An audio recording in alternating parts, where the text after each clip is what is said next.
Assalamu alaikum. Welcome to the SunnySide podcast. My name is Azan and we are here today at the beautiful resort of Coco Palm Dunikol over at Atoll in the Maldives. We are here today to cover an amazing story about two people, Mike and Janice, and their loyalty to this amazing property and the Maldives. We hope you enjoy this beautiful story along with us, as it has been an amazing journey that they have been through over the years, coming back to Maldives over and over again.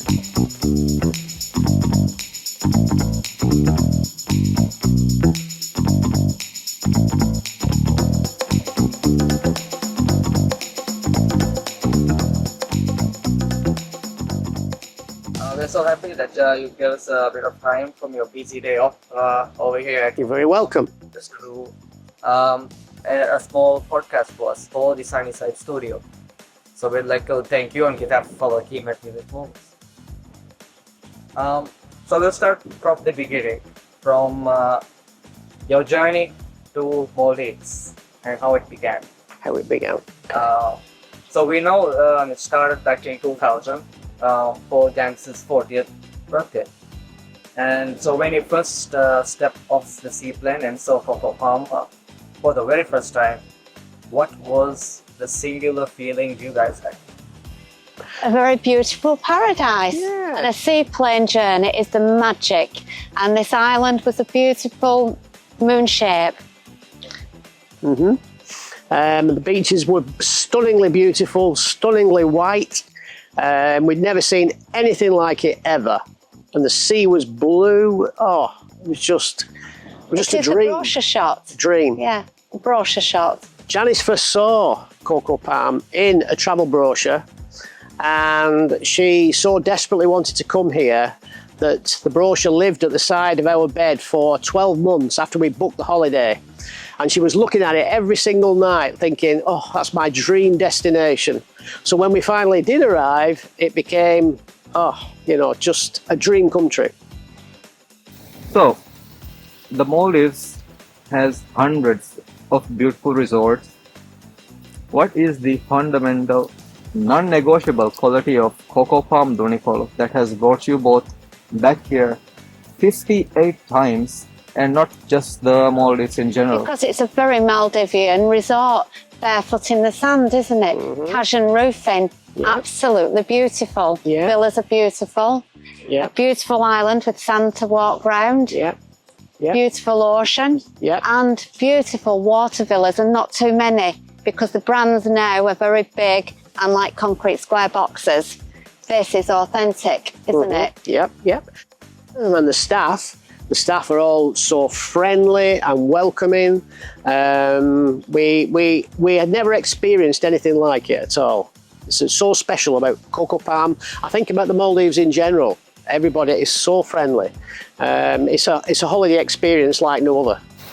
We understand you have now reached your 70th visit to the Maldives. That is extraordinary. What is the simple, honest reason you keep investing your time, your holidays, and your heart into this specific corner of the world? I think it's looking forward to the next visit. It's always very exciting. It's that when you reach the Maldives, the atolls, the blue, the palm trees, the sand, and it's a level of service.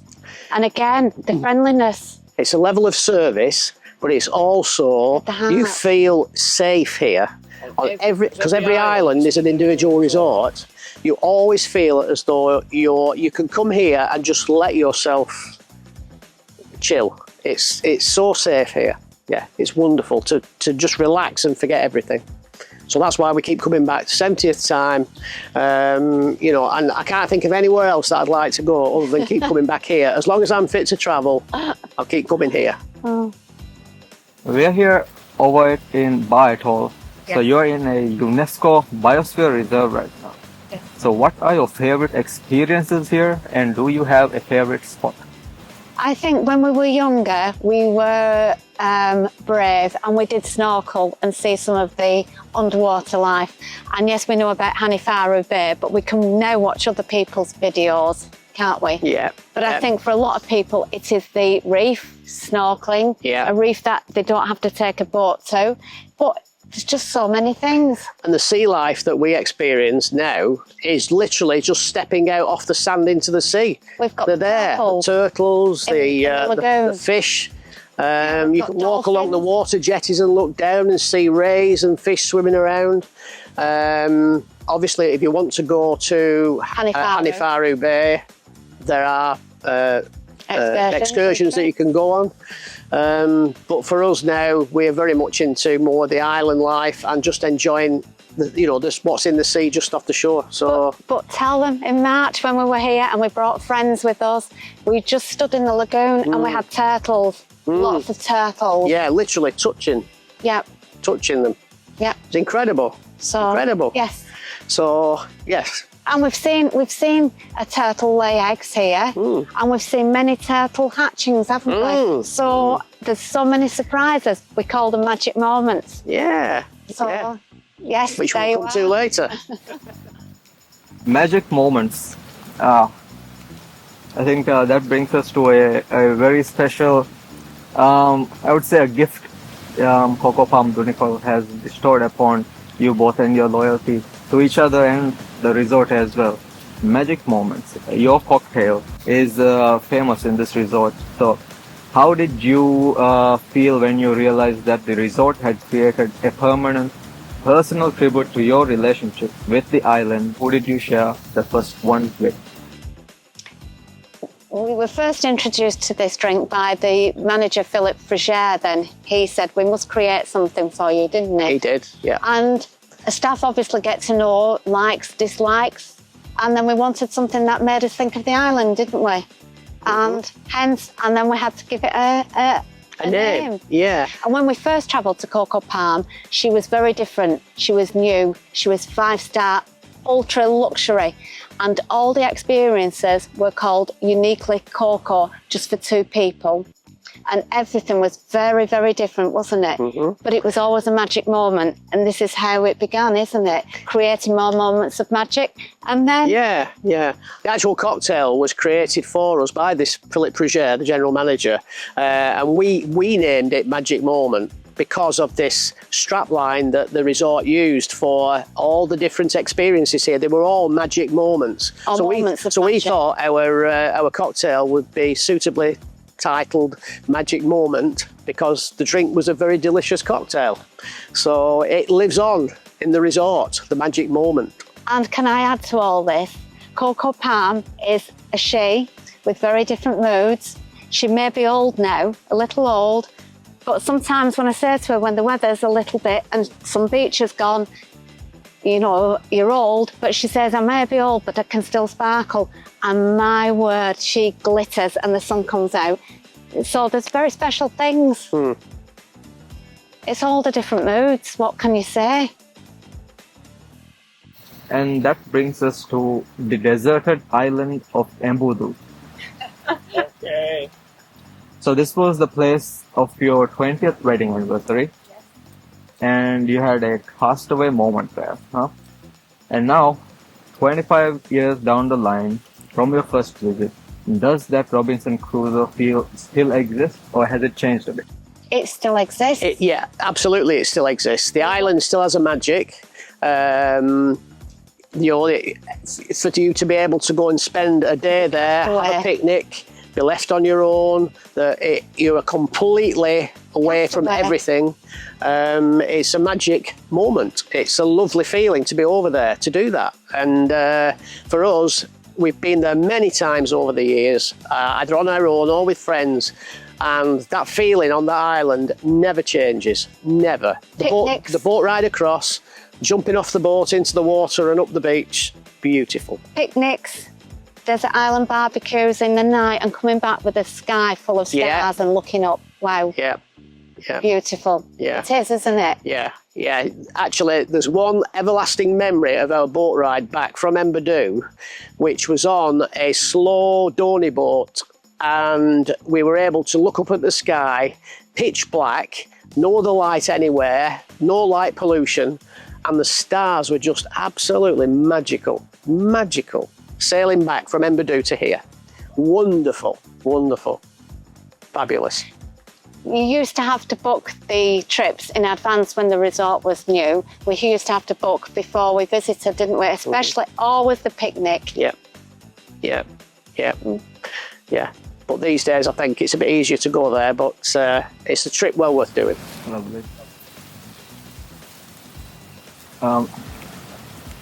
So you first visited the Maldives 25 years ago in 2000. Yes. The country has changed significantly since then. There are many more islands, more developments, more tourists. How would you describe that evolution? Obviously, it's good for the development of tourism in the Maldives because you're getting a lot more tourists coming in now. There are a lot more rooms to fill, so one benefits the other. We can remember our first arrival into the Maldives back in 2000, and the airport was that lovely little shack, that tin shack where you used to come into arrivals. There was like 3 counters. You'd rush up to the immigration guy, get your passport stamped. You'd wait for your luggage on one conveyor belt, and then you pick up your luggage and off you went. Now, of course, we have the international airport, which is like another extreme, which is, I'm sure, will be a big improvement when it fully functions properly. And that, to me, typifies the difference between 25 years ago and now. The little shack airport, little shed. But you had to cross the runway. Yeah, that was the other magic thing about it. Yes. You had to cross the runway. There were traffic lights on the runway before you went across to the seaplane, and that was Magical. That was a unique moment, wasn't it? Always seeing a jet flying past this close to your face was pretty frightening. I think as well, we've got many more Americans. We never heard an American voice. No. And obviously, travelling around, there are so many new nationalities. And I know you've got all the guest houses, so there's a budget for everybody, isn't there, here? Yeah. But it's opened up to the world, the Maldives now, hasn't it? You know, with all the airlines flying in now. So many different nationalities. Yeah, it's made it far more accessible. It's not just for honeymooners. No. It's good for families now. Yeah. So we've got other resorts, haven't we? Especially geared up. I'm not mentioning any names. So, yeah. And given all that change, how has Coco Palm itself managed to keep the authentic, peaceful essence that you fell in love with a quarter century ago?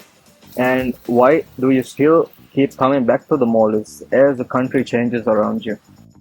I think management have ensured that the resort still travels down a typical Maldivian line. They haven't been tempted to move away as an international brand. So that means that you've still got all the authentic Maldivian activities that are associated with a Maldivian island. They haven't built hundreds of water villas. No. And spoiled. And expanded too much. Yeah. Yeah, and I think it's just trying to retain the nature, the naturalness of the island, rather than trying to turn it into some modern, fancy, concrete jungle. That's what gives it its character, and it will always have it. Yeah, and now they've upgraded some of the rooms, and we've got the most beautiful picture book island home, cushion roof, a pool. And it is, oh my God, it's your island home with all life's luxuries. What can you say? Yeah. And it's that looking forward to it every time we come, isn't it? Ooh. Yeah. Yeah. So, the Maldives is a very relaxed destination. People say there's nothing much to do here for the most part. And yet, you both find yourselves coming here repeatedly, huh? What would your advice to be someone who is hesitant to come because they perceive Maldives this way? Well, there is lots to do in the Maldives. Lots to do, either in the sea or off land or on the land. There is lots to do. I think people have to accept that if you want to escape from everything, that this is the place to come. But if you want to still stay connected, through social media or internet Wi-Fi, those facilities now exist in all resorts. But you will have a truly relaxing, escaping holiday here. Totally. There's water sports. If you like photography or some bird watching, there's a lot of things. Yeah. Some people like the spa. Yeah. So there's something for everybody, isn't there? Yeah, and yeah. again, we have made so many friends here. Yeah. And we still keep in contact with them back at home, don't we? And we meet them back here. In March, we're going to see them, aren't we? Yeah. So, yes, we've met so many people. Yeah. So it has lots of... I think a lot of it as well, when you say... And the staff. Yeah, when people say they've nothing to do, it's down to the individual. It depends what your character is. If you can look around and find things to do, you will find them, So, there we go. And this brings us to our final question. If you had to give a new visitor just one piece of advice, one thing they must do while they are in the Maldives, what would it be? One thing in the Maldives. Enjoy every moment and enjoy walking barefoot in the sand. Yeah. Enjoy the moods, Yeah. the beauty. If you're a diver, spend all your time in the sea. If you enjoy the land, then walk in the sand. And take a seaplane ride Yeah. over the atolls. It's impossible That's to say magic. just one thing, isn't it? It's there's many things. Sorry, I can't think of just one. Just open your heart. Yeah. Do what you feel you want to do. And what is the one thing someone who is coming to Coco Palm Dunicolo do on their first trip here? On their first A trip desert here. island picnic. Yeah. Desert island picnic. A desert island picnic. Yeah, it should be mandatory. Or a dinner under the stars. But don't forget to leave your mobile phone behind. Yeah. Or a dinner under the stars. Or a dinner under the Something stars. very Yeah. unique. Those Just two for things. two people. Perfect. And how do you like your beverage? Can we now enjoy? Yeah. Thank you, everybody. Okay, let's just enjoy. Cheers. Thank you. As good as ever. Beautiful. A magic moment. And do you want to know when we're next back? We've already booked it. January. We're back in January and March. So there you go. They're already booked. So Coco Palm is doing everything right. Thank you for having us on the podcast. And we will see you very soon.